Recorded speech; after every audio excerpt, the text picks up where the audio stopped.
हिंदू राष्ट्र बनने में देरी नहीं लगेगी, पहले ये देह ये शरीर हमारा हिंदू तो बने। आज घर में रहने वाले 4 भाई एक दूसरे को खाने दौड़ रहे हैं। आज परिवार में रहने वाले 5 लोग आपस में बोल चाल नहीं रहे हैं। सास अपने कमरे में पड़ी रहती है, बहू अपने कमरे में पड़ी रहती है, बेटी आती है और मिली जुली झोला लिया, सामान भरा, वो चले। रिश्तेदार आए, उनका काम निकला, वो चले। हिंदू राष्ट्र बनने से पहले अपने शरीर को, अपनी देह को हिंदू बनाना पड़ेगा। वो हिंदू बनाने का सबसे सुंदर तरीका है कि हमारा पूरा परिवार हफ्ते में कम से कम एक बार साथ बैठकर भोजन करे और एक बैठकर भजन करे। हम चले हैं कि हिंदू राष्ट्र बनाना है, हिंदू राष्ट्र, पर पहले अपने शरीर को, अपनी देह को तो हम हिंदू बनाएं।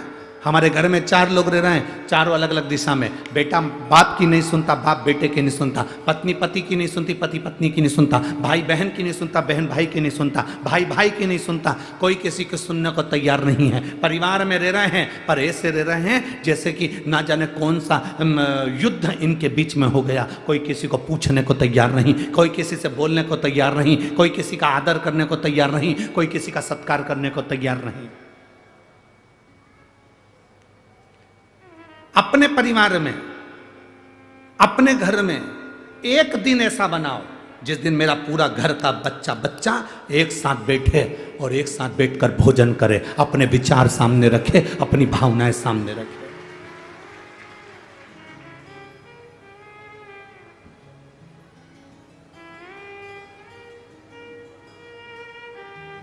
और उस समय पर किसी का मुंह नहीं फूलना चाहिए। 4 घर की जगदम्बाएं एक जगह पर बैठकर भोजन कर लें, बहुत बड़ी बात है। एक आती है आटा उसन कर जाती है, दूसरी जगदम्बा आती है रोटी सेक कर जाती है, तीसरी आती है सब्जी कतर के जाती है, चौथी आती है सब्जी बघार जाती है, और मालूम पड़े कि वो पूरा भोजन ठंडा हो गया। जिसकी मर्जी पड़े पड़ाए खाओ। खुद के पति आए, सिर पे पल्लू लेके आई, गरम करा खिलाया, और मालूम पड़े कोई दूसरा आया, ऐसा कैसे ही पड़ा कि पड़ा भोजन दे दिया। इसमें हमारा प्रेम नहीं झलकता बाबा, इसको स्नेह नहीं कहते। मेरे भोलेनाथ जी ने ये सब चीजों बहुत दूर रखी है, सब चीजें दूर।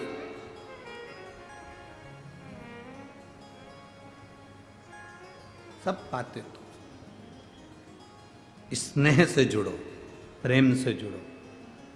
एक स्नेह आपके अंदर प्रकट होना चाहिए।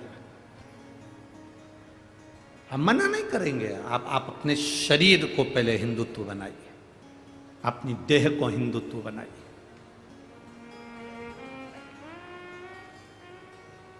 अगर आज मालूम पड़े कि हम आपस में लड़ते रह जाएं, हम आपस में झगड़ते रह जाएं, तो आने वाले समय में फिर हम एकजुट रहकर नहीं रह सकते, एकजुट होकर नहीं रह सकते। आए मेरे महादेव ने के सामने, मेरे शंकर जी के सामने देवता भी आए, असुर भी आए, मनुष्य भी आए। तीनों ने हाथ जोड़कर कहा आपके पास में 100 करोड़ श्लोक हैं, रामचरितमानस की आपने रचना करी है, वो हमको दे दो। भगवान शंकर ने कहा क्या करोगे तुम लोग, हमें उन श्लोकों को पढ़ना है। 100 करोड़ श्लोक के भगवान शंकर ने बराबर के हिस्से कर दिए, 33 करोड़ श्लोक तीनों को बांट दिए। शिव जी के पास में 1 करोड़ श्लोक बचे।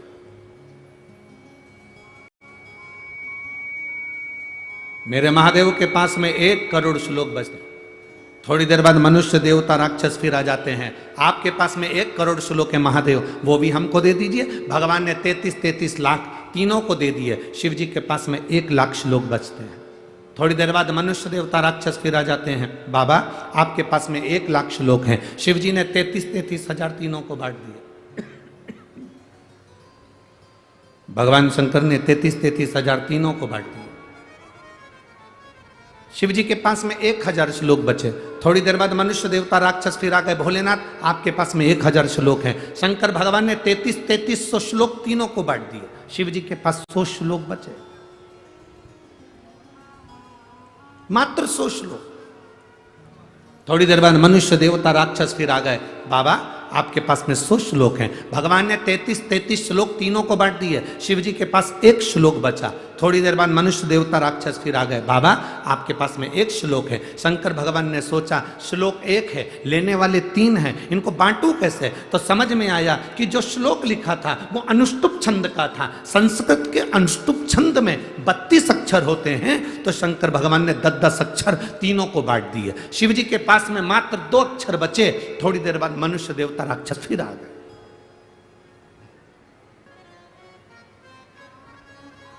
थोड़ी देर बाद मनुष्य देवता राक्षस फिर आए और आकर कहा, बाबा आपके पास में 2 अक्षर हैं, वो हमको दे दीजिए। मेरे देवाधिदेव महादेव ने कहा, मनुष्य देवता राक्षसों से मैंने पूरी रामचरितमानस तुमको दे दी, पर ये 2 अक्षर मैं किसी को नहीं दे सकता, क्योंकि यही मेरी जिंदगी का सार है। आप मत दो, पर ये तो बता दो कि दुनिया को सब कुछ देकर तुमने वो 2 अक्षर कौन से अपने पास रखे? शंकर जी ने कहा, एक रा और दूसरा माँ, ये मैंने अपने पास रखा। ये मेरे करीब में, मेरा अपना, मेरे अपने पास में है। एक रा और दूसरा माँ। राम मेरे महादेव ने अपने पास में रखा, बाकी का सबको दे दिया। तुम्हें जो ले जाना है ले जाओ। तुम्हें कोई 7 लाख रुपए दे दे और भगवान का इन दोनों में से कुछ चुन ले, 7 लाख चाहिए कि 7 दिन की उम्र? 7 दिन बाद या तो तुझे मरना पड़ेगा, या तू 7 लाख रुपए ले ले, या फिर अपनी 100 साल की उम्र ले ले। बताओ क्या चुनोगे? 7 दिन की उम्र है और 7 लाख रुपए मिल रहे हैं, तो वो 7 लाख रुपए का करोगे क्या अगर जिंदा ही नहीं रहोगे तो? अगर जीवित ही नहीं रहे, ये शरीर ही नहीं रहा, तो फिर वो उम्र का क्या करोगे आप? उस उम्र से क्या मतलब? 7 लाख से क्या मतलब है? क्या मांगोगे? बाबा 7 लाख आप रख लो, हमको सबसे पहला दीजिए निरोगी काया। अगर हमारी काया ठीक होगी ना, तो हमें 7 लाख रुपए का भी प्रयोग करेंगे। बादाम लाएंगे खाएंगे, काजू लाएंगे खाएंगे, भोजन लाएंगे खाएंगे, तो मतलब का गाड़ी लाएंगे घूमेंगे, तो मतलब का। पर वो 7 लाख का करें क्या जब उम्र ही नहीं? तो जब तक उम्र नहीं, तो फिर वो पैसे का, वो धन का, वो दौलत का क्या कर? और ये प्रत्येक जितने मानव हैं, ये सबके साथ ऐसा ही होता है। सवेरे 8 बजे से लेकर शाम के 8 बजे तक, रात्रि के 9 बजे तक दुकान पर बैठा बैठा बैठा बैठा बैठा कमाया कमाया कमाया कमाया कमाया। कमर में डिस्क की प्रॉब्लम हो गई, शुगर बीपी, क्योंकि समय पर भोजन नहीं करता तो शुगर बीपी का भी थोड़ा सा तकलीफ हो गया, और आँखों की ज्योति भी बेकार हो गई, श्रवण शक्ति बेकार हो गई, मानसिक थोड़ा सा याददाश्त कमज़ोर पड़ गई, शरीर ढलता गया ढलता गया ढलता गया ढलता गया। अब तुमने कमाया तो बहुत, ढेर सारा कमाया। अब कमाया इतना सारा और मालूम पड़े शरीर ढलता गया ढलता गया ढलता गया। इकट्ठा कर कर बैंक में रखा था 25-30 लाख रुपए। जिंदगी भर कमाते कमाते आखिरी में शरीर में रोग हो गया, और रोग होने के बाद दिखाने के लिए नासिक में गए या छत्रपति संभाजी नगर दिखाने के लिए शरीर को गए, और डॉक्टर ने कहा 5 लाख रुपए की जांच होगी। 3 लाख रुपए की जांच होगी, 4 लाख रुपए की जांच होगी। जांच करी, कमाया था 25 लाख, जोड़ के रखे थे और मालूम पड़े वो सारे के सारे धीरे धीरे धीरे धीरे शरीर की बीमारी में लगते चले गए, तो फिर जोड़ने का फायदा क्या हुआ?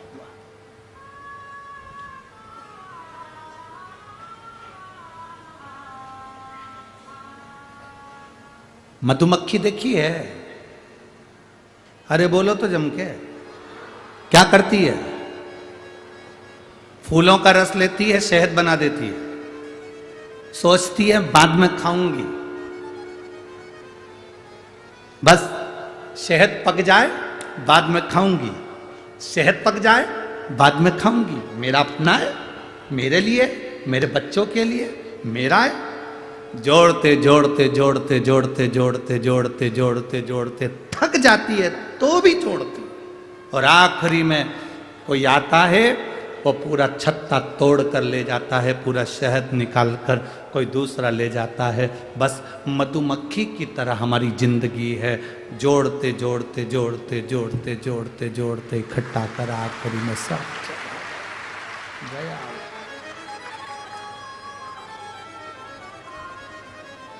शंकर जी की कथा क्या कहती है, बाबा भोलेनाथ जी का चरित्र क्या कहता है, शिव महापुराण की कथा क्या कहती है, भगवान शंकर का चरित्र क्या कहता है कि प्रतिदिन ऐसे जियो,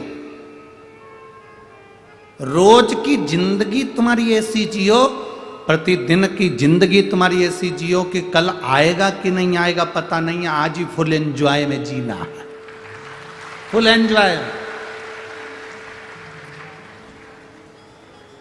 अलमारी में साड़ियां भरी पड़ी हुई है और घर में साड़ी ऐसी पहन रहे हो कि पूरे छीतड़ा छीतड़ा निकल रहा है।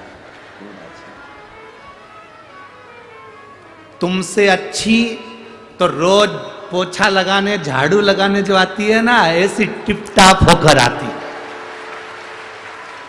6,000 रुपए महीना तुम्हारे घर से मिलता है, 7,000 रुपए महीना तुम्हारे घर से मिलता है, 9,000 रुपए महीना तुम्हारे घर से मिलता है, इससे ज्यादा कोई देती भी नहीं होगी हो, फालतू की बात। वो काम करने वाली बर्तन मांजड़े, झाड़ू लगाए, पोछा लगाए, वो तुम्हारे घर में काम करने आए, तुम्हारे बच्चों को संभालने आए, वो टिपटाप रे 5-6 हजार में, और तुम 50,000 रुपए महीना कमाओ तो भी मुसद्दी लाल जैसी। बैठ क्या मतलब का जीवन? कई बार तो तुम अपनी नौकरानी से पूछ लेती है, क्यों री आज तो बड़ी टिपटाप दिख रही है। नौकरानी भी कह देती है, मैम साहब किसके लिए जोड़ूं तुम बताओ, है मरी जा रही पत्थर घिस घिस के जोड़ जोड़ के, अपने ऊपर खर्च नहीं करूं तो किस पे करूं। मेम साहब को सुबह 8 बजे से गीता जी का ज्ञान मिल गया और स्वयं सामने गीता खड़ी ज्ञान भी दे रही, तो भी मैम साहब की शुद्ध नहीं, वो ही निकाल ली, वो ही पहन ली, अलमारियों में जमी है, देवर के लड़के की शादी होगी तब ये वाली पहनूंगी, उससे पहले निपट गई तो कौन भरोसा।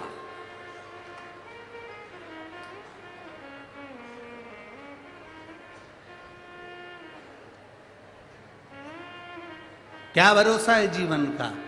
साथ देती नहीं ये किसी,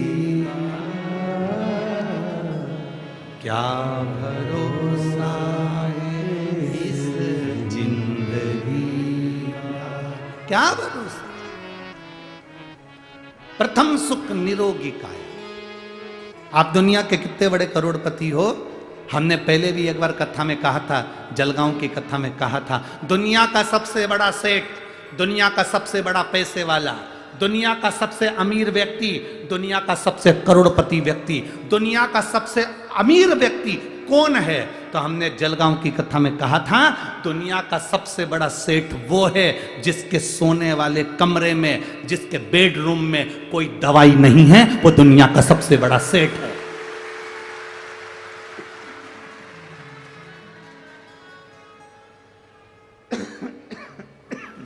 दुनिया का सबसे बड़ा सेठ वो है जिसके बेडरूम में कोई दवाई नहीं। अगर आपके सोने वाले कमरे में सिर के पास ड्रॉज में बहुत सारी दवाइयों का ढेर लगा है, समझ लेना मेडिकल की दुकान हो तुम।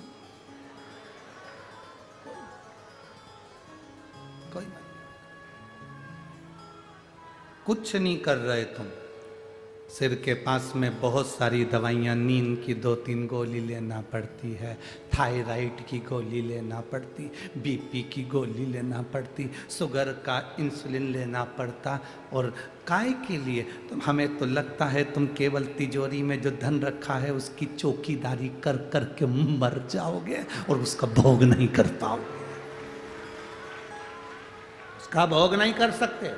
अपने धन का, अपने पद का, अपनी कुर्सी का सदुपयोग करो, जैसे ये सांसद जी ने अपनी कुर्सी का सदुपयोग करा और आज यीशु महापुराण की कथा करवाई।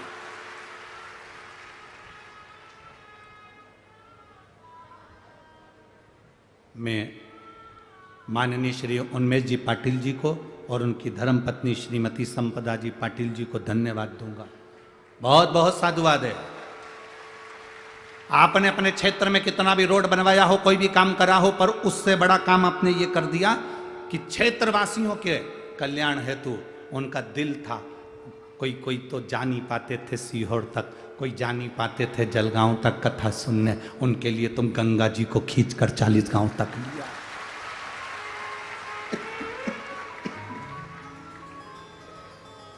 ये शिव कथा है, ये शंकर की उदारता, यीशु महापुराण तत्व सुख देने वाला। प्रथम सुख है निरोगी काया। एक ऋषि हुए उद्दालक ऋषि, जिनका नाम था उद्दालक। उनके बहुत सारे शिष्य थे। उन शिष्यों में एक शिष्य था उनका ऋषि कहोद।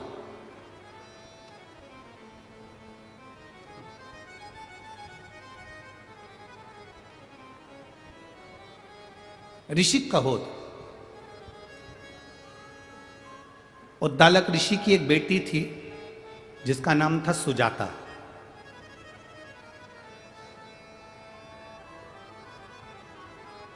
सुजाता अपने पिताजी जो ज्ञान देते थे, उद्दालक ऋषि जो बोलते थे, सुजाता वो सुनती थी और सुनकर वैसा अनुसरण करती थी। कथा में आना जब सफल है, जब आप कथा सुनने के बाद शंकर जी के मंदिर जाना चालू कर दो, तो समझ लो कि तुम शंकर के हो गए और शंकर तुम्हारा हो गया। तो कथा का मतलब, यहाँ इतने लोग कथा को श्रवण करने आए, प्रतिदिन का नियम होना चाहिए कि मुझे शंकर जी के मंदिर में जाकर 1 लोटा जल चढ़ाना है। कोई संकोच नहीं, कोई भय नहीं। कोई हंसेगा उसका जवाब बाबा देगा, कोई ताने कसेगा उसका जवाब बाबा देगा। तुम्हें जवाब नहीं देना। जैसे एक लड़की एक लड़के से प्रीत करती है, प्रेम करती है, तो कहीं जाते जाते लड़की और लड़का दोनों जा रहे हैं, कोई हंस दिया, कोई गाली दे दिया, कोई ताने दे दिया, तो क्या लड़की झगड़ा करती है? बोलो, जम के बोलो जरा, झगड़ती है क्या? नहीं। झगड़ा कौन करता है? जिससे उसने प्रेम किया, जिसके साथ वो जा रही थी। बस गुस्सा उसको आ गया, आया गुस्सा, उसने 2 चनकटा खींच कर दिया। जिससे मैं प्रेम करता हूं तो उसको देखकर हंसता है, उसको ताने देता है, उसको अपशब्द करता है, मारा ठोकी हो गई। लड़की पास में खड़ी हुई देख रही है। बस आप महादेव से अगर प्रेम करते हो, शंकर भगवान से प्रीत जोड़कर बैठे हो, तो तुम्हें किसी का जवाब नहीं देना, जवाब महादेव देगा, हमें नहीं देना। हम क्यों जवाब दें? अरे तेरा ही दिया मैंने, खाया पिया है, तेरा शुक्रिया है, तेरा शुक्रिया है। मुझे भोले बाबा ने बहुत दे दिया है, तेरा शुक्रिया है, तेरा शुक्रिया। उद्दालक ऋषि की एक बेटी थी जिसका नाम था सुजाता। सुजाता शिव की भक्त थी, शंकर की उपासक। पिताजी कहते थे कि भगवान शिव को जल चढ़ाने पर शंकर प्रसन्न होते हैं और हमारे जीवन की रक्षा करते हैं। उद्दालक ऋषि ने अपने शिष्यों को समझाया था कि दुनिया में निरोगी रखने के लिए काया, शरीर अगर निरोगी रखना है तो महादेव के चरणों की प्रीत करना पड़ेगी, शंकर भगवान पर जल चढ़ाना पड़ेगा। ये उद्दालक ऋषि अपने शिष्यों को ज्ञान दे रहे थे और सुजाता ने सुन लिया। सुजाता सुनी। जब सुजाता ने ये सुना कि महादेव का भजन निरोगता देता है, रोग से मुक्त कर देता है, निरोगता,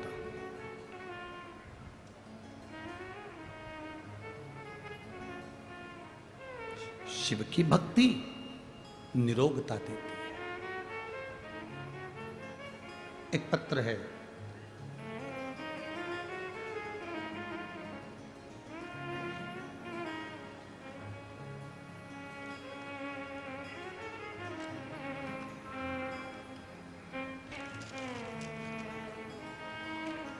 हम तो उनसे भी निवेदन करेंगे जो कथा तक भीड़ के कारण नहीं पहुंचते, वो रात्रि के समय पर आकर दर्शन कर कर, लोट लगाकर, प्रणाम कर कर, इस मंडप को प्रणाम नमन कर कर जाना, बाबा से विनती कर कर जाना कि जिंदगी के सारे दुख काट देना। बस इतनी कृपा। कथा करवाने वाले का काम है, कथा करवाने वाले का कथा करवा रहा है, सुनने वाले का काम है सुन रहा है, उसका मनन चिंतन। जब हम कथा सुने तो उसमें से कुछ ग्रहण करें, अपनी जिंदगी में धारण करें। उद्दालक ऋषि जिनकी कन्या सुजाता, उसने सुना कि शंकर भगवान पर जल चढ़ाने से रोग का निवारण होता है। सुजाता ने अपने मन में यह बात रख ली। उद्दालक ऋषि ने विचार करा कि मेरी बेटी का विवाह किसके साथ करूं। इतने सारे शिष्य थे, उसमें से एक शिष्य था कहोद। कहोद ऋषि के साथ सुजाता का विवाह कर दिया। सुजाता और कहोद दोनों साथ रहने लगे। बेटी ने अपने पिता के बतलाए हुए ज्ञान को इतना धारण कर लिया था, सुजाता ने इतना ज्ञान को धारण कर लिया था, इतना धारण कर लिया था कि उसका जो गर्भ ठहरा, गर्भ में जो बच्चा था, जब कहोद ऋषि सुजाता का पति जब कहीं अपने ससुर के कहने पर, जब ससुर आते नहीं आश्रम को संभालने के लिए, विद्यार्थियों को पढ़ाने के लिए, और कह देते कहोद जाओ आज तुम शिष्यों को पढ़ाओ, तो कहोद ऋषि जब अपने शिष्यों को पढ़ाते ससुर के कहने पर, तो जो धर्म पत्नी थी उसके गर्भ में जो बच्चा था, कहोद ऋषि एक श्लोक बोल दिए। श्लोक जैसे ही बोला तो गर्भ का बच्चा बोला कि ये श्लोक गलत है, इसको सही करो। गर्भ का बच्चा बोलता है ये श्लोक गलत है, इसको सही करो। कहोद ऋषि को क्रोध आ गया, अपनी पत्नी को घूर कर देखा क्रोध में कि मेरे पत्नी के गर्भ में जो बच्चा है वो भीतर से बोल रहा है। कहोद ऋषि को क्रोध आया और हाथ में जल लेकर उसने श्राप दे दिया कि मेरी पत्नी के गर्भ में जो बच्चा है वो विकलांग पैदा हो।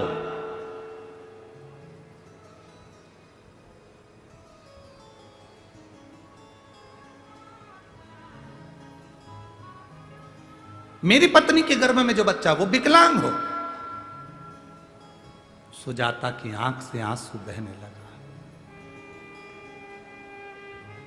सुजाता रो पड़ी। हाथ में जल का पात्र सुजाता, आश्रम में जो शिव जी का मंदिर था वहां जल चढ़ा रही थी। नैनों से जल बह रहा था। बाबा दूसरे से क्या आस रखूं, मेरे पति ने मुझे श्राप दे दिया कि तेरे गर्भ में जो बच्चा है वो विकलांग पैदा हो।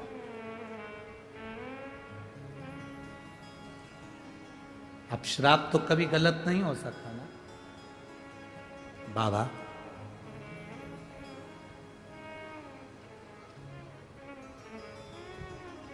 अब आपको संभालना है। जल चढ़ाती, आचमन कर लेती।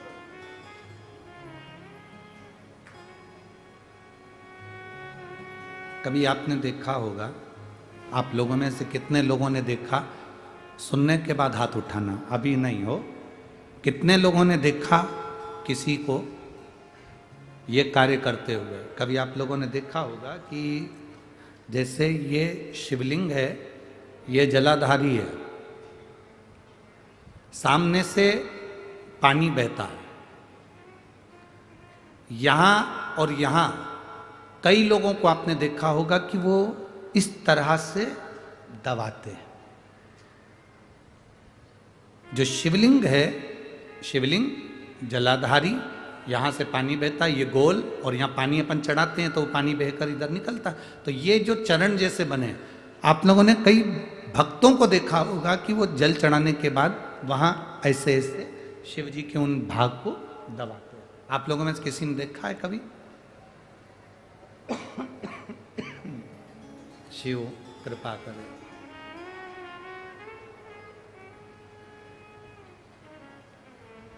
कभी आप लोगों ने देखा होगा? किस किसने देखा? जरा हाथ उठाओ। देखा है सबने? वहां चरण को लोग ऐसा ऐसा धीरे धीरे दबाते हैं। क्यों दबाते हैं? कारण क्या? क्या कारण हो सकता है? 3 स्थान हैं जिसका स्पर्श अलग अलग महत्व देता है। आज 40 गांव की इस कथा में ये चरित्र निकला है, तो जरा अच्छे से समझ लेना। 40 गांव की कथा, प्रभु श्री राम शिव महापुराण की कथा जो चल रही है, अवध में राम जी विराजमान होने वाले हैं, उसकी प्रतिष्ठा उत्सव के अवसर पर, उसको अच्छे से समझ। 3 जगह स्पर्श करने का फल क्या है? एक, जहां से जलाधारी से पानी बहता है, जो गणेश और कार्तिकेय का स्थान है, उधर हम दबाते हैं, स्पर्श करते हैं, एक वो स्थान। दूसरा, बीच में जो अशोक सुंदरी की जगह है, वहां स्पर्श करते हैं। और तीसरा, जो गोल जलाधारी का जो भाग गोल है, हम उसका स्पर्श करते हैं। ये 3 जगह, अब उसको समझेंगे। 3 जगह स्पर्श का महत्व समझें। मान लो डॉक्टर ने कह दिया कि तुम्हारे गर्भ में जो बच्चा है उसके हृदय में छेद है, तुम्हारे गर्भ में जो बच्चा है इसकी धड़कन नहीं आई है, तुम्हारे गर्भ में जो बच्चा है वो मानसिक विकलांग लगता है, तुम्हारे गर्भ में जो बच्चा है, सोनोग्राफी करने के बाद में, अल्ट्रासाउंड करने के बाद में कोई डॉक्टर कहे कि तुम्हारा बच्चा ऐसा है, उस समय पर तुम्हें एक प्रतिक्रिया प्रारंभ करना चाहिए। शिव जी को जब जल चढ़ाने के लिए जाओ, जल चढ़ाने के बाद में जो ये चरण है जहां से पानी बहता है, वहां दोनों साइड बैठकर उस चरण को कम से कम 5 से 7 बार दबाना चाहिए। और दबाने के बाद उस हाथ का स्पर्श अपने उदर पर करना चाहिए और श्री शिवाय नमस्तुभ्यम या ओम नमः शिवाय या नमः शिवाय या महामृत्युंजय मंत्र का स्मरण कर लेना चाहिए। 15 दिन के बाद वापिस जांच कराओ, डॉक्टर खुद कहेगा कि अब तुम्हारा बच्चा स्वस्थ है, तुम्हारे गर्भ में जो बच्चा है वो स्वस्थ है।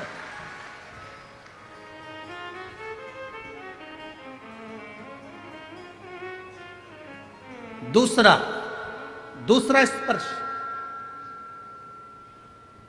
शिवलिंग जलाधारी, दोनों चरण, बीच में अशोक सुंदरी। दूसरा स्पर्श है अशोक सुंदरी का। किसी लड़के की उम्र, किसी लड़की की उम्र 35 साल हो गई, 40 साल हो गई, 25 साल हो गई, 30 साल हो गई, विवाह का कोई योग नहीं बन रहा। ज्योतिष आचार्यों ने कहा मंगल है, शनि है, ये राहु है, केतु है, सब बोल दिया। आप अपना जल चढ़ाओ महादेव को।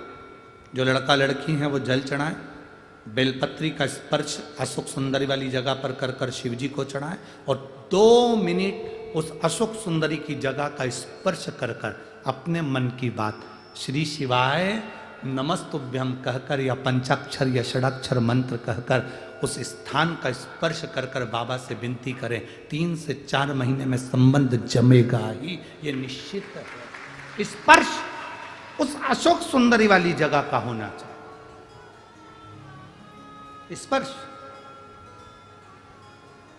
तीसरा स्थान, शिवलिंग का तीसरा स्थान है जलाधारी पार्वती जी की कटी, पार्वती जी का हस्त कमल, गोल भाग।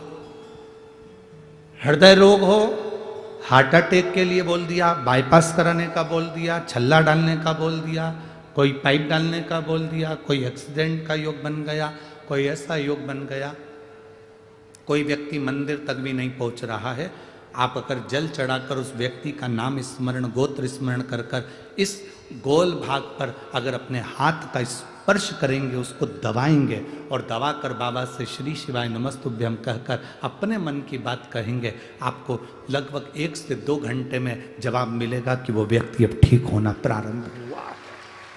ये 3 स्थान हैं, 3 स्थान। देखो अलग अलग जगह होती है दबाने, तुम सासू के पांव दबाओ और गला दबाओ, 2 में से जगह है, ठीक है। पांव दबाओगे तो क्या मिलेगा, बोलते जाओ, अलमारी की चाबी। गला दबाओगे तो क्या मिलेगा, अंतर है कि नहीं है, बोलो बोलो जम के बाद बोलो, अंतर है ना। गला दबाने में, पांव दबाने में अंतर है। पहले जो चेहरे पे लगाने का ट्यूब म्यूब आता था ना, तो ऐसे बड़े ढक्कन का आता था, ऐसा ढक्कन खोलो, उनमें से ऐसी उंगली डाल के ना पोत लो, ठीक है, और फिर वो ढक्कन को वापिस ऐसे लगा दो और अपनी सिंगारदानी पर रख दो। आज के ज़माने में जितने भी ट्यूब आते हैं ना, वो इतने लंबे रहते हैं और उनको नीचे से ऐसे दबा दो, दबाते से ट्यूब बाहर, आते से मुंडा पे पुत लो, ठीक है। अब सोचो, पहले का समय था कि इसमें उंगली डालकर फिर उसमें से क्रीम निकाल कर लगाना पड़ा। आज का समय है नीचे से दबाओ, क्रीम बाहर। उसी तरह पांव सासू के दबाओ, चाबी बाहर।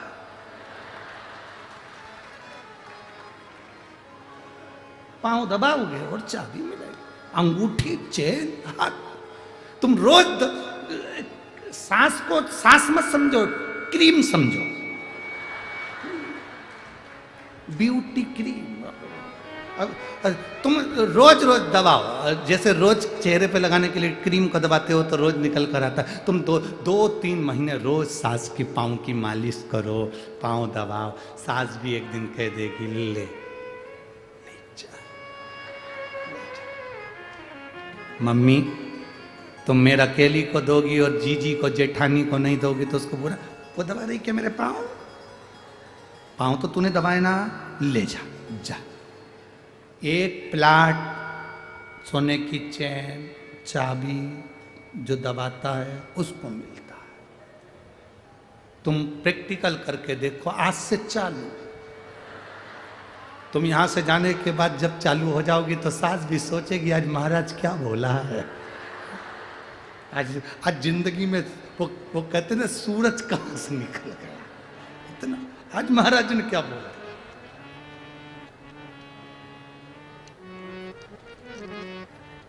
चरण नहीं छोड़ना, 2 के चरण हमेशा दबाना, एक सास के, एक स्वामी के, पति देवता, इनके भी चरण जरूर प्रणाम करना चाहिए, सास के भी चरणों को प्रणाम करना चाहिए। आप किसी गुरु जी के चरणों को भले प्रणाम मत करो, किसी संत साधु गुरुजन के चरण को भले मत छुओ, पर अपने पति के चरण को और सास के चरण को जरूर छुओ, जरूर। आप में से कितनी माता हैं जो अपने पति को रोज प्रणाम करती है? हाथ उठाओ जरा। अरे भाई, अरे देखा देखी में उठा दो रही। हाँ रख लो, 1 2 3 4 5 6 7 8 9 10 11 12 13 साढ़े 13। हाँ रख लो रख लो रख लो रख लो। 13.5 इसलिए बोले कि 30 त्योहार पे पड़ती है। मकर संक्रांति आई तो पढ़ लिया, करवा चौथ आई तो पढ़ लिया, दिवाली आई तो पढ़ लिया, बाकी के समय में नहीं पढ़ती, वो पढ़ते। आप नहीं पढ़ते हो, बोल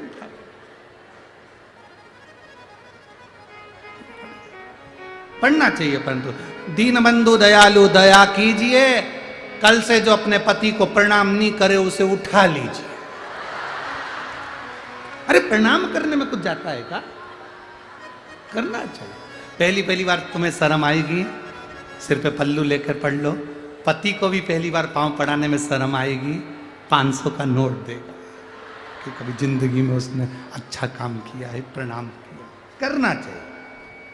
हार हार महादेव। प्रणाम करने में पीछे नहीं हटना, प्रणाम करो। 3 जगह फिर समझ लेना। जितने लोग आस्था चैनल पर कथा सुन रहे हैं, जितने टीवी के माध्यम से सुन रहे हैं, जितने पंडाल में सुन रहे हैं, अच्छे से समझ लेना। 3 स्थान। पहला, जहाँ से चरण में से जल बहता है, गणेश कार्तिकेय का स्थान। दूसरा, अशोक सुंदरी का स्थान। और तीसरा, माता पार्वती जी का हस्त कमल। हम यहाँ तक कहेंगे कि अगर तुम्हारे शरीर में डॉक्टर ने कह दिया कि बाईपास कराना पड़ेगा या छल्ला डालना पड़ेगा, हम उससे भी कहेंगे कि अगर तुम प्रतिदिन शंकर जी के मंदिर में पैदल जल चढ़ाने जाओगे और यहाँ स्थान पर अगर तुम स्पर्श कर कर जल चढ़ाकर पीना प्रारंभ करोगे या बेलपत्र खाना प्रारंभ करोगे, आपको बाईपास कराने की जरूरत नहीं पड़ेगी, छल्ला डलवाने की जरूरत नहीं पड़ेगी। यहाँ तक शरीर काम करना प्रारंभ कर देगा। स्थान है कुछ, उन स्थानों को हमें दे। वो स्थान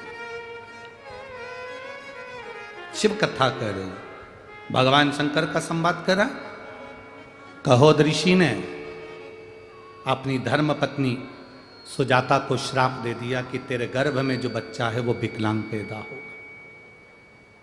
पर जो शिव ने सोचा, रोती हुई सुजाता हाथ में जल लेकर महादेव को समर्पित करती है और चरण पकड़ लेती है। चरण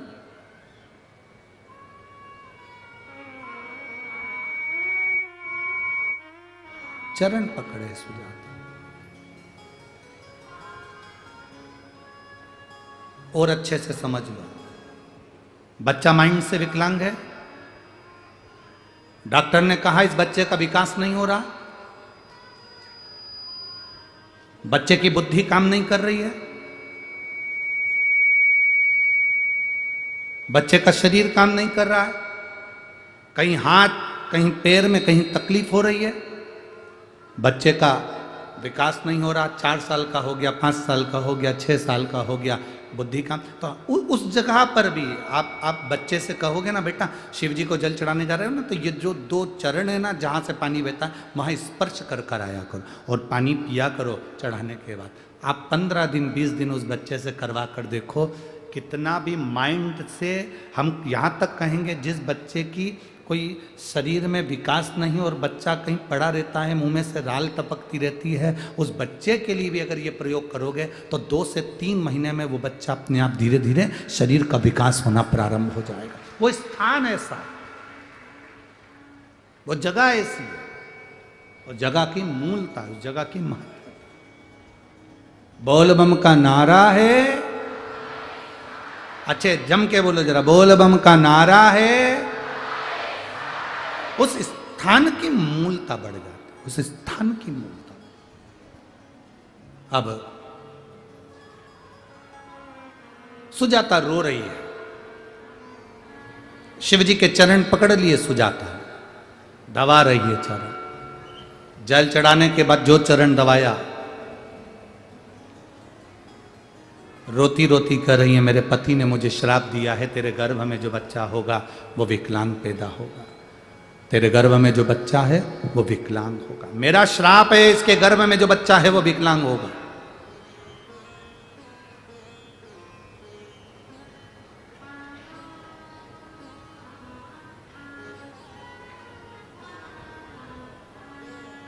शिव कृपा करे। सुजाता आंखों से आंसू बहा रही है, नैनों से नीर बह रहा है, रोती जा रही है, भीतर से अश्रु बह रहे। बाबा देवाधिदेव महादेव सुजाता के सामने प्रकट होकर, क्यों रो रही है? तेरे पति ने तुझे श्राप दिया तेरा बच्चा विकलांग होगा, इसलिए चिंता मत कर, टेंशन मत ले।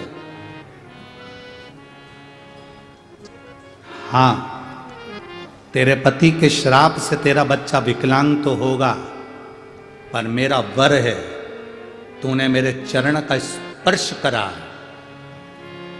रोज जल चढ़ाने के बाद तू मेरे चरण को स्पर्श करती है, इसलिए तेरा जो गर्भ में बच्चा होगा वो भले विकलांग होगा पर संपूर्ण विश्व का कल्याण करने वाला पैदा होगा,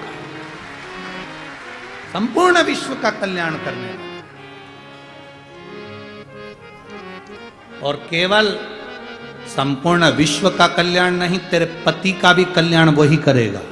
जिस नगर में, जिस शहर में, जिस गांव में कथा होती है, वहां के आधे से ज्यादा लोग तो डर के मारे नहीं आते कि ट्रैफिक में फंस जाएंगे, भीड़ बहुत रहेगी। पर जिस गांव में कथा हो, जिस नगर में कथा हो, वहां के लोगों को तो दिवाली मनाना चाहिए कि मेरा बाबा कैलाश छोड़कर तुम्हारे नगर में आया।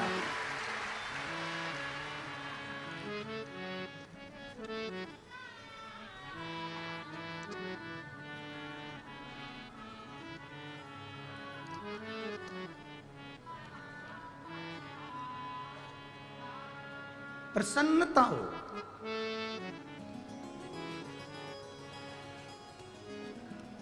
प्रसन्न।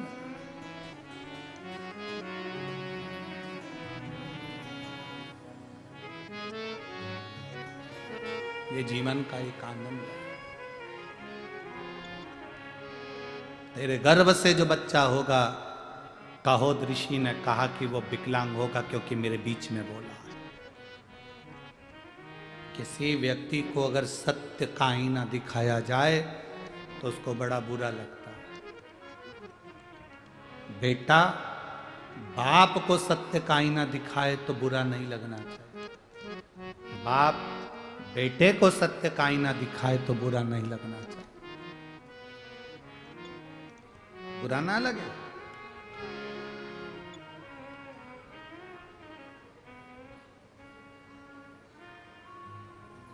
एक सत्य का आईना तुम्हारे सम्मुख में। शिव महापुराण की कथा ये सत्य का आईना दिखाती है। सत्यम शिवम सुंदरम, सत्य का आईना।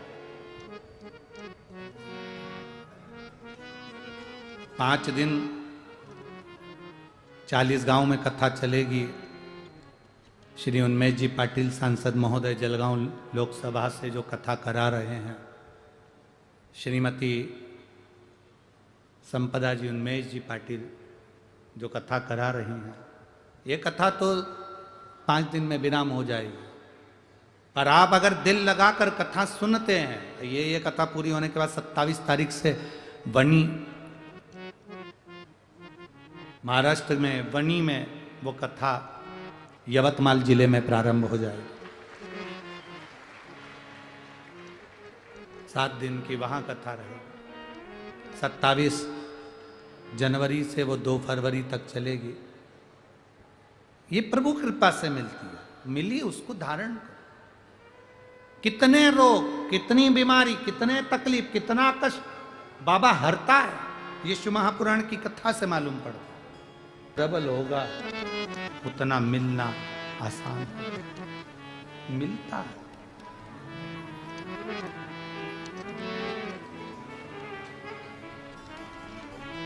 उसकी नानी कहती है कि डॉक्टर ने जवाब दे दिया था गुर्दे, डॉक्टर ने जवाब दे दिया था कि ये ऑपरेशन के बाद भी ये ठीक हो जाए तो बहुत बड़ी बात है, पर वही डॉक्टर कहते हैं अब तुम्हारा बेटा ठीक है, तो गुरुजी बाबा तो बाबा ही है, शिव तो शिव है, करता वही है। मेरी जीजियों, कथा तो एक बहाना है। हम तो यह कहते हैं कि आपका और शंकर का मिलन होना है और शिव को आपके दुख मिटाना है, इसलिए वो यहां तक पहुंचे।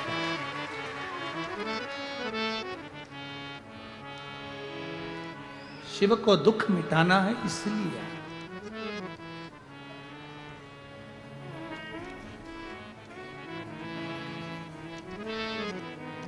हमसे भी लोग कहते हैं, हमारे घर के भी लोग कहते हैं, बाहर के भी लोग कहते हैं, कुबेरेश्वर धाम पर रुका करो, क्यों जाते हो कथा करने के लिए? क्यों इतनी दूर दूर कथा करने जाते हो? सीहोर रुको ना कुबेरेश्वर धाम पर, क्या करना? सारी दुनिया के लोग यहीं आएंगे, तुम्हें कहाँ जाने की जरूरत है, क्यों जाते हो?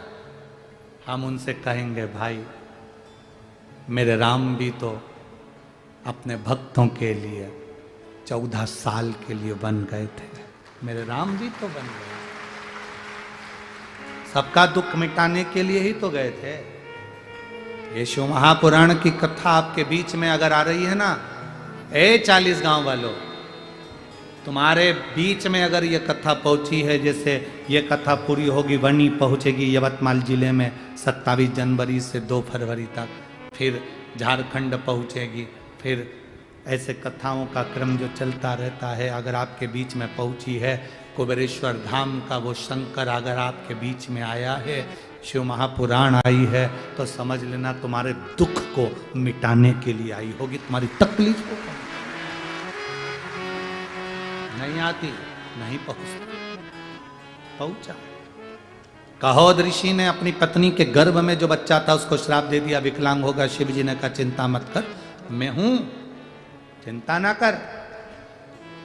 जैसे उस माँ ने कहा 7 बार मेरे बच्चे चले गए, और भगवान ने दिए तो 6.5 महीने के दिए, और डॉक्टर कह रहा है ये भी जाएंगे, पर बाबा ने उसको रखा। बाबा एक बेटी एक बेटा मेरे बाबा ने मुझे दिया।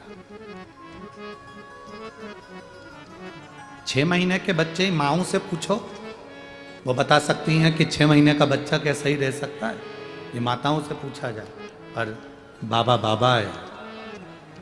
अकाल मृत्यु वो मरे जो काम करे चंडाल का, काल उसका क्या बिगाड़े जो भक्त हो महाकाल का। जो शिव की आराधना में लगा हो, शिव भक्ति में लगा हो, वो कहां ना बचे। कहो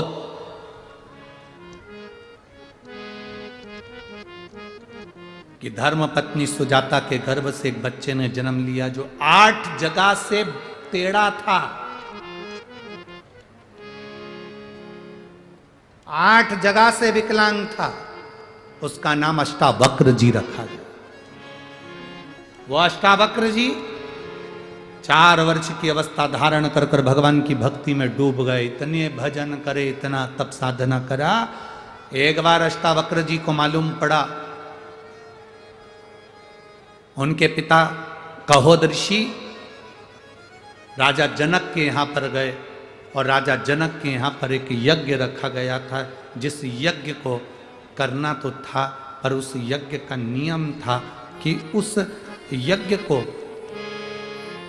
करने से पहले बंदी ऋषि, एक ऋषि थे जिनका नाम था बंदी, वो ऋषि उसको शास्त्रार्थ में हरा दे।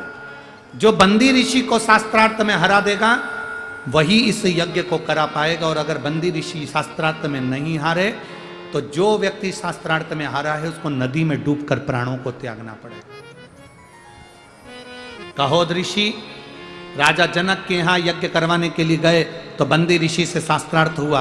बंदी ऋषि के सामने कहोद ऋषि हार गए। हारते से उनको नदी के पानी में डुबो दिया गया, उनके प्राण छूट गए। ऐसे कई ऋषि ऐसे कई ऋषि बंदी ऋषि के सामने हार जाते थे, उनको पानी में डुबो दिया जाता था। अब की बार 6 साल के अष्टावक्र जी आ गए। राजा जनक के यहां जैसे अष्टावक्र जी आए, 8 जगह से टेढ़े थे, 8 जगह से तिरछे थे। सभा में बैठे हुए सारे लोग हंसने लगे कि ये बालक जो 8 जगह से टेढ़ा, ये बालक जो शरीर से विकलांग है, ये शास्त्रार्थ करेगा। सारे सभा में बैठे हुए लोग हंस रहे थे, और अष्टावक्र जी ने राजा जनक जी से कहा, तुम्हारी सभा में जितने बैठे हैं ये विद्वान नहीं है।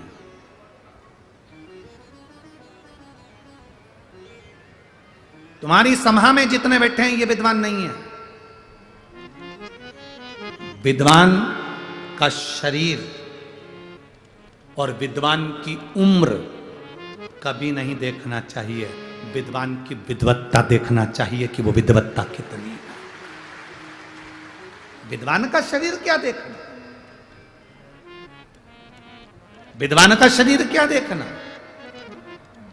दुनिया में कई लोग ऐसे हैं जो दिन रात बैठकर ये विचार करते रहते हैं, महाराज जी ने कौन से कपड़े पहने, इस कलर का तो कपड़ा पहनना ही नहीं चाहिए। लोग भगवा कपड़े धारण करते हैं, लोग सफेद कपड़े धारण करते हैं, महाराज ने ये पहन लिया, उसने ये पहन लिया, उसने वो पहना, उसने वो खाया, उसने ये करा, उसने वो करा। शिव महापुराण की कथा कहती है विद्वान का ना तो शरीर देखा जाता है और विद्वान का ना उसकी उम्र देखी जाती है। विद्वान से तो मतलब ये रहना चाहिए कि बस उसमें विद्वत्ता कितनी है, वो आपको परमात्मा से मिला दे, परमात्मा आपसे मिल जाए, आप परमात्मा के हो जाओ, परमात्मा आपका हो जाए। इससे ज्यादा कुछ नहीं, इससे ज्यादा कुछ। महाराज अष्टावक्र जी से कहा गया, यहां पर एक बंदी ऋषि रहते हैं, अगर उनसे आप शास्त्रार्थ करेंगे और जीत गए तो आप यज्ञ करा पाएंगे। बंदी ऋषि से अष्टावक्र 6 साल के अष्टावक्र जी ने शास्त्रार्थ करा, बंदी ऋषि हार गए। पूछा राजा जनक ने इनकी सजा क्या है, जो सजा ये सारे ऋषियों को देते थे वही इनको दिया जाए, इनको पानी में डुबो दिया जाए। किसी सेठ के घर पर या किसी धनपति के घर पर या किसी अन्य के घर पर भगवान एक बार भी नहीं गए, गए तो शबरी अम्बा के दरवाजे पर, गए तो ऋषियों के दरवाजे पर, संतों के दरवाजे पर, गुरुजन के दरवाजे पर।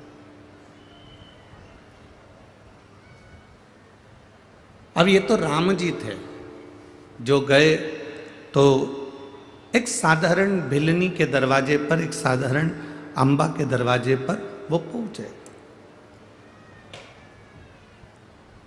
अगर आज का व्यक्ति कहीं जाता है तो सबसे पहले ये देखता है कि वो हम जहाँ कथा में जा रहे हैं, हम जिस स्थान पर जा रहे हैं, हम जिस जगह पर जा रहे हैं, हम जिस गांव में जा रहे हैं, वहाँ का सबसे वीआईपी व्यक्ति कौन सा है, वहाँ का सबसे अच्छा व्यक्ति कौन सा है, वहाँ का सबसे जोरदार धनपति, सत्तापति, वैभवपति व्यक्ति कौन सा।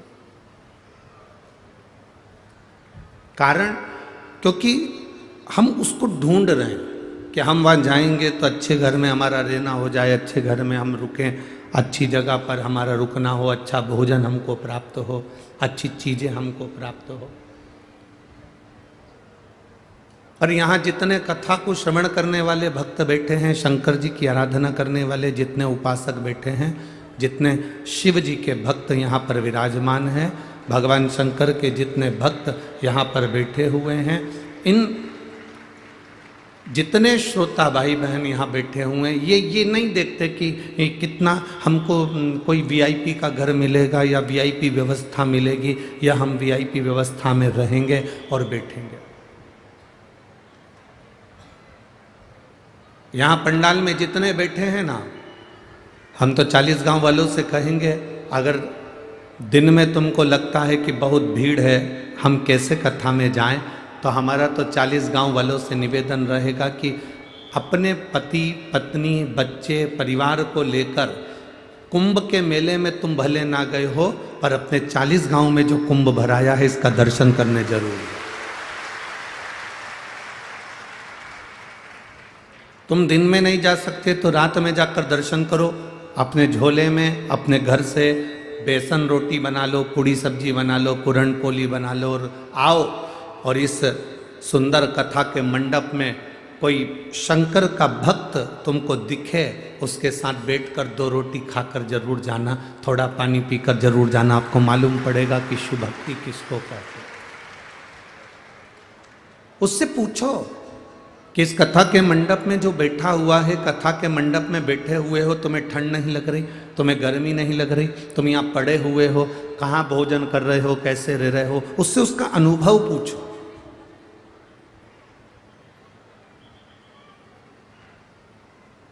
जैसे मेरे राम भ्रमण करते करते करते करते करते करते शबरी अम्बा के दरवाजे पर जाते हैं, मेरे राम भ्रमण करते करते निषाद राज के दरवाजे पर जाते हैं, मेरे राम भ्रमण करते करते सुग्रीव बाली के दरवाजे तक पहुंचते हैं, संत ऋषियों के दरवाजे तक पहुंचते हैं। शिव महापुराण की कथा कहती है, जो भगवान शंकर की कथा का रसस्वादन दिल से, आनंद से, भाव से श्रवण करता है, तो जैसे राम शबरी के दरवाजे पर जाते हैं, जब हम भगवान शंकर की अविरल भक्ति में डूब जाते हैं और भजन में डूब जाते हैं, तो एक दिन राम हमारे भी दरवाजे पर पहुंच ही जाते हैं। ये निश्चित है। और तेरी कृपा बिना न हिले एक भी अणु, लेते श्वास तेरी कृपा से तनु तनु। हे गंगाधार मुक्ति द्वार ओंकार तू, भोले ओंकार तू। आयो शरण तिहारी शंभु तार तार तू। शिव कथा कर रही है, भगवान शंकर का संवाद कर रहा। सबसे पहली राम कथा का गायन किसने करा? जम के बोलो जरा, सब लोग बोलो। सबसे पहली राम कथा का गायन करा किसने? केवल एक देवाधिदेव महादेव ने। सबसे पहली रामचरित मानस की रचना किसने करी? बोलते जाओ जरा जल्दी जल्दी। सबसे पहली रामचरित मानस की रचना किसने करी? देवाधिदेव महादेव। रामायण की रचना करने वाले भी शिव हैं और राम कथा का वाचन करने वाले भी शिव, कोई दूसरा नहीं है।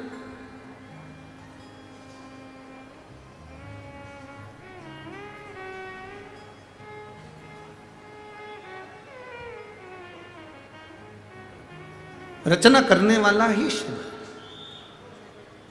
रामचरितमानस की रचना करना, रामचरितमानस का वाचन करना, ये मेरे देवाधिदेव महादेव ने किया।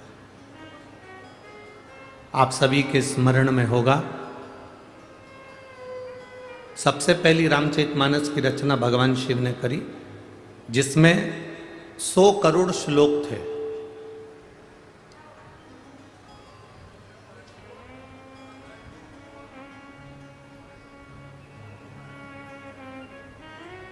भगवान शंकर ने अपने हृदय में रख रखी थी।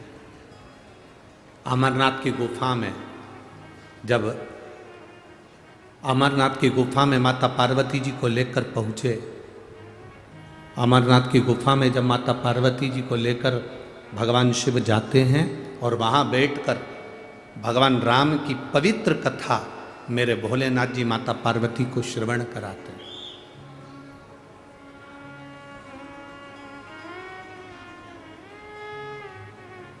बीच बीच में थोड़े थोड़े प्रश्न सम्मुख में आते हैं।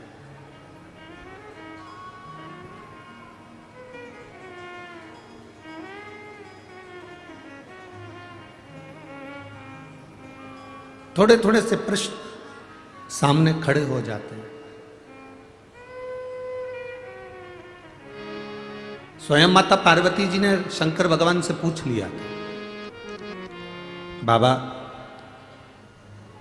आप जिस रामचरितमानस की रचना कर कर अपने हृदय में रखे हो और जो कथा आप मुझे श्रवण करा रहे हो, इसमें कितने श्लोक? शिव जी ने कहा इसमें 100 करोड़ श्लोक है। 100 करोड़? हाँ। पार्वती जी ने सुना,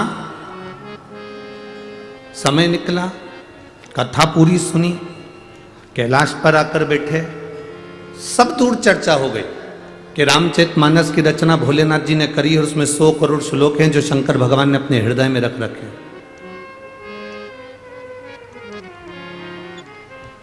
100 करोड़ श्लोक हैं जिसको भगवान शंकर ने अपने हृदय में रखे हैं।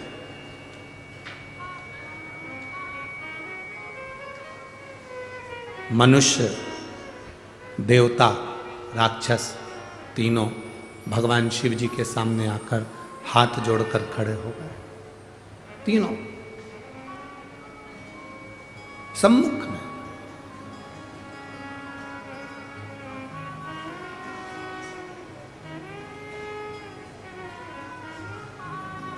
ए भाई, गाय चराने वाला गाय चराता है, गाय के शरीर में कुछ लग जाता है, कोई पत्ता लग गया, कोई पत्ती लग गई, कोई शरीर में कुछ लग गया, तो गाय को थोड़ी सी खुजाल चलने लगती है। जो ग्वाला होता है ना, गाय चराने वाला, वो गाय के शरीर पर हाथ फेरता है तो गाय को बड़ा अच्छा लगता है। आप लोगों ने कभी गाय के शरीर पर हाथ फेरा? जम के तो बोलो जरा, फेरा है ना? जब आप गाय के गले में हाथ फेरोगे तो गाय और आपके करीब में आएगी, और गले में हाथ फेरोगे तो गाय और करीब में आएगी। गौ माता के शरीर पर हाथ फेरोगे तो गाय और इठलाएगी, आपके पास में चिपक कर आएगी। ग्वाला कितनी गायों पर हाथ फेरेगा? फिर गाय क्या करती है कि उसके शरीर पर कोई हाथ नहीं फेरता तो गाय करेगी क्या? फिर कोई खंबा ढूंढती है, कोई पेड़ ढूंढती है, कोई दीवाल ढूंढती है। खंबा ढूंढा, दीवाल ढूंढी, पेड़ ढूंढा, किसी का ओटला ढूंढ लिया, फिर गाय क्या करती है? वहां जाकर अपने शरीर को घिसती है। आप लोगों ने देखा है ना? है? देखा है ना? पक्का। गाय फिर अपने शरीर को उस जगह पर घिसती है। अब गाय का नियम हो गया, गाय को मालूम है कि मेरे शरीर में अगर खुजाल चली है, मेरे शरीर में कुछ तकलीफ है, तो मैं उस पेड़ के पास जाऊंगी, मैं उस खंबे के पास जाऊंगी, मैं उस दीवाल के पास जाऊंगी, मैं उस खूंटे के पास जाऊंगी और अपने शरीर को घिस लूंगी, और घिसूंगी तो मेरे शरीर को आराम मिलेगा। गाय भी, गौमाता भी एक खंबे को ढूंढ लेती है, गौमाता एक दीवाल को ढूंढ लेती है, गौमाता एक पेड़ को ढूंढ लेती है, गौमाता एक स्थान को ढूंढ लेती है जहां वो अपने शरीर को घिसती है तो उसको आराम मिलता है। शिव महापुराण की कथा कहती है, भगवान शंकर का संवाद कहता है, शिव तत्व कहता है, भगवान शंकर की पवित्र शिव महापुराण की कथा वर्णन करती है। महाराज, जैसे गाय एक स्थान को ढूंढकर अपने शरीर को घिसती है तो उसको आराम मिलता है, उसी तरह ये मन जब पूरे वन में भटक रहा हो, संसार में भटक रहा हो, कुटुंब में भटक रहा हो, परिवार में भटक रहा हो, और इस मन को कहीं शीतलता नहीं मिलती, तब ये महादेव के चरणों में जाकर ये मन अपना घिसा जाता है, तब इस मन को भी शीतलता का अनुभव होता है।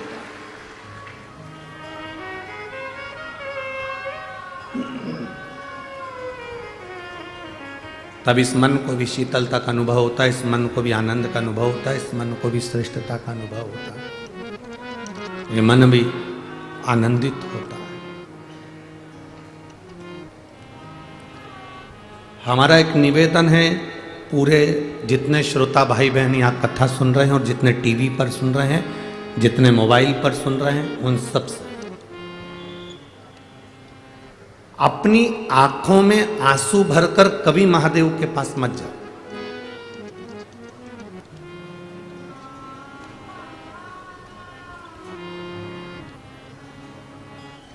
कितना भी दुख हो, कितनी भी तकलीफ हो, कितना भी कष्ट हो, आंख में आंसू नहीं आना चाहिए।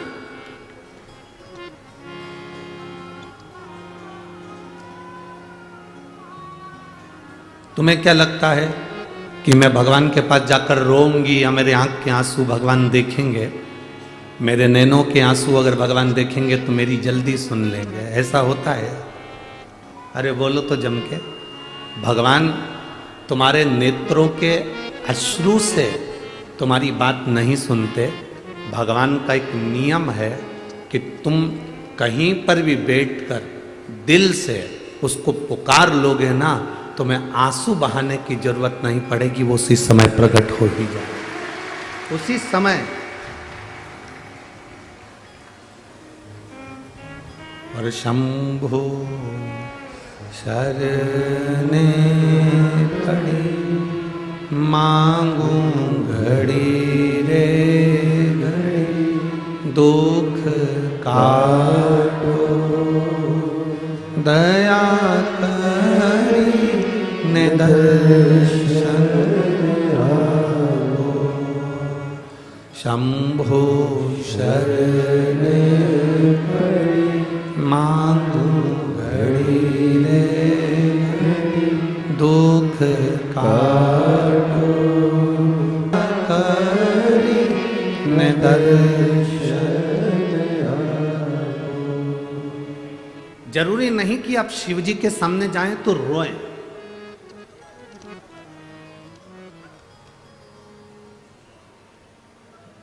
पर कई लोग हैं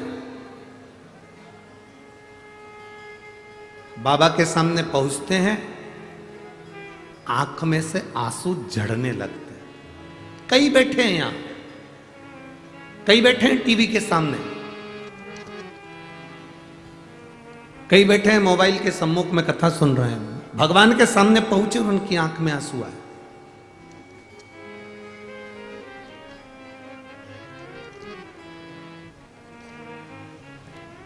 क्या कारण है कि भगवान के सामने पहुंचते हैं, भगवान देवाधिदेव महादेव के साक्षी में पहुंचते हैं और चोंगे जैसी आवाज आ रही है, चोंगे की आवाज कम करो बाबू।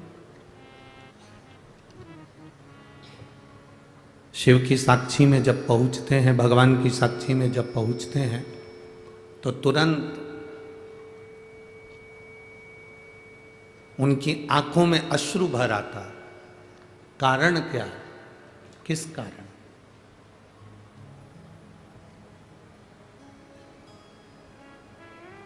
वो कारण है कौन सा? शिव महापुराण की कथा कहती है वो केवल एक कारण है। व्यक्ति भगवान पर इतना भरोसा कर लेता है, इतना भरोसा कर लेता है, इतना विश्वास दृढ़ कर लेता है कि जब उसके सामने पहुंचता है तो वो दिल से नहीं कह पाता, आंख से आंसू बहाकर मेरे महादेव से कह देता है।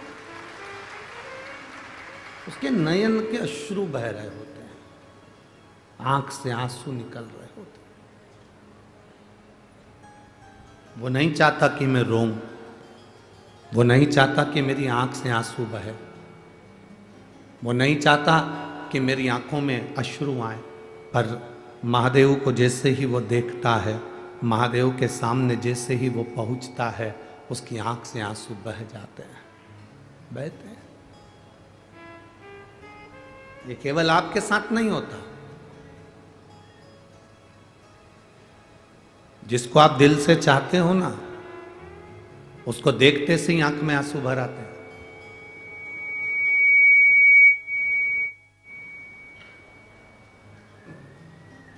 जिसके प्रति प्रेम होता है, जिसके प्रति स्नेह होता है, उसको देखते से ही अश्रु निकल जाते हैं।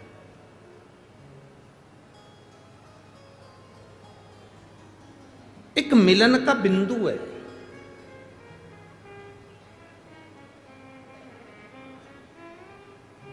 एक बेटी ने अकोला की कथा में एक प्रश्न किया था, वो प्रश्न आज स्मरण में आया है तो आप लोगों के बीच में हम कहें। एक बेटी ने अकोला की कथा में प्रश्न किया था, गुरुजी प्रेम करना बुरा होता है कि अच्छा होता है?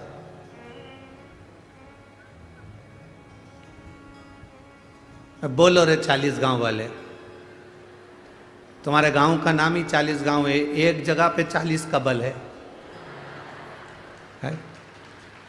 तो प्रश्न का उत्तर भी तुमको देना चाहिए। हमारे तो एक गांव का रहने वाले, कोई अकोला का रहने वाला, कोई धुलिया का रहने वाला, कोई औरंगाबाद का रहने वाला, कोई छत्रपति संभाजी नगर, कोई कहीं, कोई कहीं, कोई कहीं, पर तुम्हारे तो गाँव का नाम ही 40 गांव है।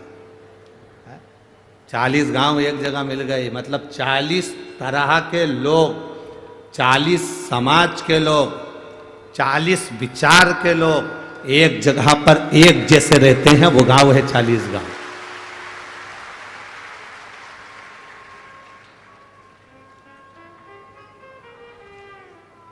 40 तरह के लोग एक साथ रह रहे हो जहां,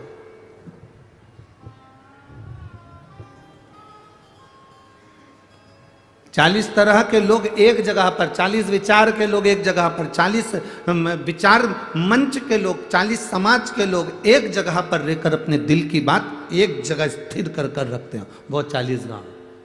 तो उस आकोला की बच्ची ने प्रश्न किया, क्या प्रेम करना अच्छा होता है कि बुरा होता है?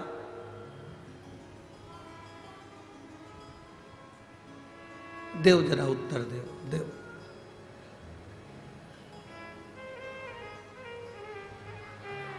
तुम बोलोगे तो है, नहीं तो मुंडी हिला दो, ऐसी ऐसी हम उतने में समझ जाएंगे हो? प्रेम करना अच्छा होता है कि बुरा होता है? ठीक है, तो आप कहो जो आपकी मर्जी पड़े, आप अपने मन से रख लो, पर हमारी भाषा में तो हम इतना कहेंगे, प्रेम करना अच्छा होता है, पर 35 टुकड़े होकर अटैची में भरा जाए ऐसा बुरा होता है।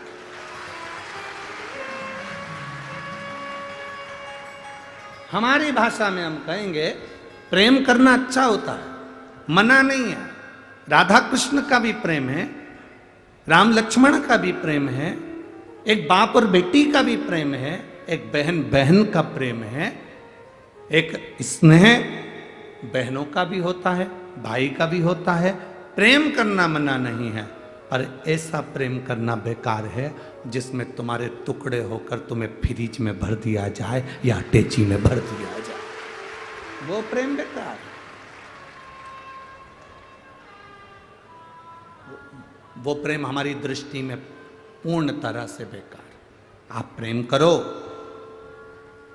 भगवान शिव से, आप प्रेम करो अपनी विद्या से, आप प्रेम करो अपनी पढ़ाई से।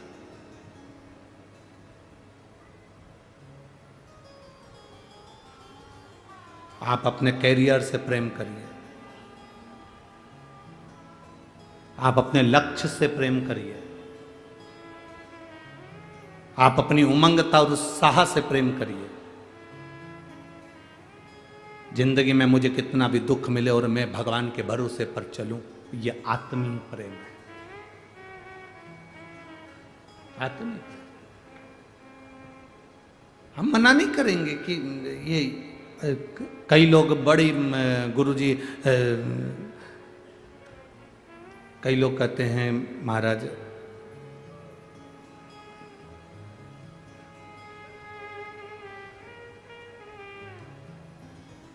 बहुत लोग कहते हैं हिंदू राष्ट्र बनाना है, हिंदू राष्ट्र बनाना है। हम उनसे कहते हैं हिंदू राष्ट्र तो बन जाएगा, पर पहले अपनी इस देह को एक बार हिंदू तो बनाओ, तो हिंदू राष्ट्र बनने में देरी नहीं लगेगी।